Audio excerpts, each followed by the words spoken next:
కేటీఆర్ గారి నాయకత్వం, కేటీఆర్ గారి నాయకత్వం, అమరవీరులకు జగదీశ్వర్ రెడ్డి గారి నాయకత్వం. జై తెలంగాణ. ఈరోజు ట్రిబుల్ ఆర్ రోడ్డు విషయంలో ఏదైతుందో భూమిని కోల్పోతున్న భూబాధితులందరూ కూడా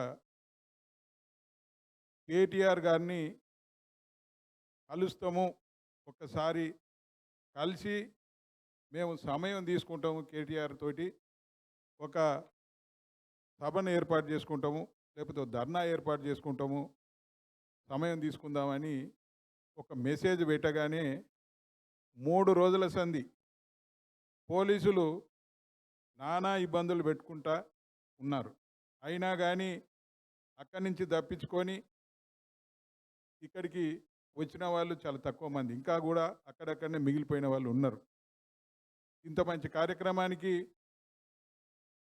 రూపకల్పన చేసిన మన జిల్లా అంటే నల్లగొండ ఉమ్మడి జిల్లా మాజీ మంత్రివర్యులు సూర్యాపేట ఎమ్మెల్యే గారు జగదీశ్వర్ రెడ్డి గారు, అదేవిధంగా ఈ కార్యక్రమానికి వచ్చేసిన పెద్దలు గౌరవనీయులు ఫ్యూచర్ ఆఫ్ ద తెలంగాణ మన కల్వకుంట్ల తారక రామారావు గారు, అదేవిధంగా వేదిక మీద ఉన్న పెద్దలందరికీ, ముందున్న మా సోదరులందరికీ, భూ నిర్వాసితులందరికీ, మీడియా మిత్రులందరూ కూడా నేను ఒకటే మనవి చేస్తూ ఉన్నాను. అన్న, ఈరోజు ఇక్కడికి వచ్చడం ఎంత కారణం ఏంటి అంటే మీతోటి టైం తీసుకోవడం కొరకు వచ్చినాం. అన్నగారిని అడిగితే మీతోటి 21 నాడు అన్నాడు, అలా ఏదో కుదురుతలేదు 22 నాడు అంటే నేను మెసేజ్ పెడితే పోలీసులు అందరూ కూడా నానా ఇబ్బందులు పెట్టినారు. ఇవాళ మళ్ళీ కూడా ఇబ్బందులు పెడతా ఉంటే కొంతమంది అయితే రాత్రి వచ్చి హైదరాబాద్లో ఉన్నారు, ఉండి మిమ్మల్ని కలవటానికి వచ్చినారు. ముఖ్యంగా ఇదివరకు ఏదైతే వీళ్ళందరూ చెప్పిరో అవన్నీ కూడా 100కు 100 వాస్తవాలు. ముఖ్యంగా చౌటుప్పల్ విషయానికి వస్తే మన ప్రభుత్వం ఏర్పాటు చేసిన ట్రిబుల్ ఆర్ ఏదైతే ఉందో దాన్ని ఎక్కడ కూడా మార్చకపోతే ఇబ్బంది లేకపోయేది. కానీ అటు దక్షిణాన, ఇటు పడమర, ఇటు కొంత భాగంలో మార్చినారు. మార్చి మొన్న ఎమ్మెల్యే ఎన్నికలలో ఏదైతే ఉందో ఎంపీ ఎన్నికలలో కాంగ్రెస్ పార్టీ వాళ్ళు ప్రియాంక గాంధీతో కూడా చెప్పించినారు, గో ఈ ట్రిబుల్ ఆర్ బాధితులు ఎవరైతే ఉన్నారో ఎవరు బాధపడవలసిన అవసరం లేదు, మా ప్రభుత్వాన్ని మీరు తీసుకురండి, తప్పనిసరిగా దీన్ని చౌటుప్పల్ నుంచి, భువనగిరి నుంచి, రాయగిరి నుంచి అవతలకు మారుస్తాం, చౌటుప్పల మున్సిపాలిటీ ఏదైతే డివిజన్ చేస్తూ ఉన్నదో అది కూడా మార్చి అవతలకు మారుస్తామని హామీ ఇచ్చినారు. దాంతో కొంతమంది నమ్మినారు, గెలిచినారు. వాళ్ళు గెలిచిన తర్వాత మర్చిపోయి, సరే మర్చిపోయిరా లేకపోతే మొదలు పెట్టిరా కానీ కొంత మార్కింగ్ చేసినారు. మార్కింగ్ చేసిన తర్వాత ఆ తర్వాత ఏమైందో ఏం జరిగిందో కానీ మళ్ళీ చౌటుప్పల అవతల అంతకుముందు ఉన్న రోడ్డు కన్నా అవతలకు పెట్టినారు, ఏది గుండ్రాంపల్లి యువతలకెళ్ళి పెట్టినారు. కానీ ఏం జరిగిందో కానీ మళ్ళీ పాతదే కంటిన్యూ చేస్తూ ఉన్నారు.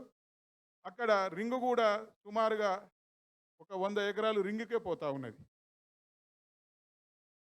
ఆ రింగులో పాపం ఇంతకుముందే వెంకటేశ్ అనేట అతను చెప్పిండు 58 ఎకరాలు ఉంటే 58 ఎకరాలు పోతూ ఉంది ఆ కుటుంబానికి.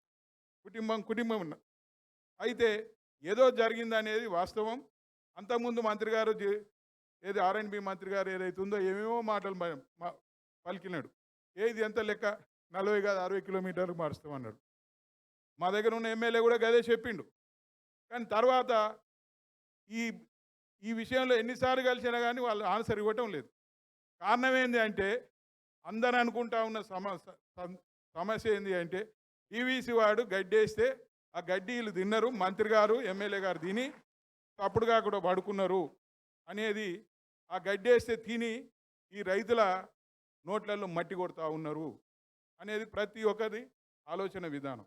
అందువల్ల తప్పనిసరిగా వీళ్ళు ఒకవేళ చేయాలి అనుకుంటే గడ్కరీకో లేకపోతే రాష్ట్ర ముఖ్యమంత్రికో ఏదైనా ప్రతిపాదనలు పంపిస్తే అయిపోయేది. మంత్రి గారు మాట్లాడాడు, ప్రతిపాదనలు పంపడు, లేకపోతే రాష్ట్రం నుంచి ప్రతిపాదనలు పోవు. అక్కడ మార్చిన తర్వాత ఇక్కడ ఎందుకు మారోరు అనేది ప్రతి ఒక్కరి హృదయంలో ఒక క్వశ్చన్ రేజ్ అవుతూ ఉన్నది. దీనివల్ల అందరూ కూడా బాధపడతా ఉన్నారు. ఒక్కొక్క దగ్గర 30 కిలోమీటర్ 40, 50 ఇట్లా చేసుకుంటూ వాళ్ళ ఇష్టం ఉన్నట్టు. ఇప్పుడే ఒక మిత్రుడు మాట్లాడిండు. ఒక దగ్గర 200 ఎకరాలు, 170 ఎకరాలు వాళ్ళు రాజకీయ నాయకులు కొనుక్కొని దానికి అవతలకెళ్ళి తీసుకపోతే రేట్లు పెరుగుతాయి. ఏదేమైనా కానీ ఇప్పుడు అన్ని విషయాలు కూడా మీకు మీ దృష్టికి వచ్చినాయి. అందరి నమ్మకం ఒకటే అన్న, మీరు ఒక పిలిపిస్తే వాళ్ళు సర్వం సిద్ధమై మీ వెనక భాగంలో ఉండి ఇది సాధించుకుందాం అనేది అన్నారు. తెలంగాణ సాధించిన వాళ్ళం. ఈ త్రిపుల్ రోడ్డు పెద్ద విషయం కాదు.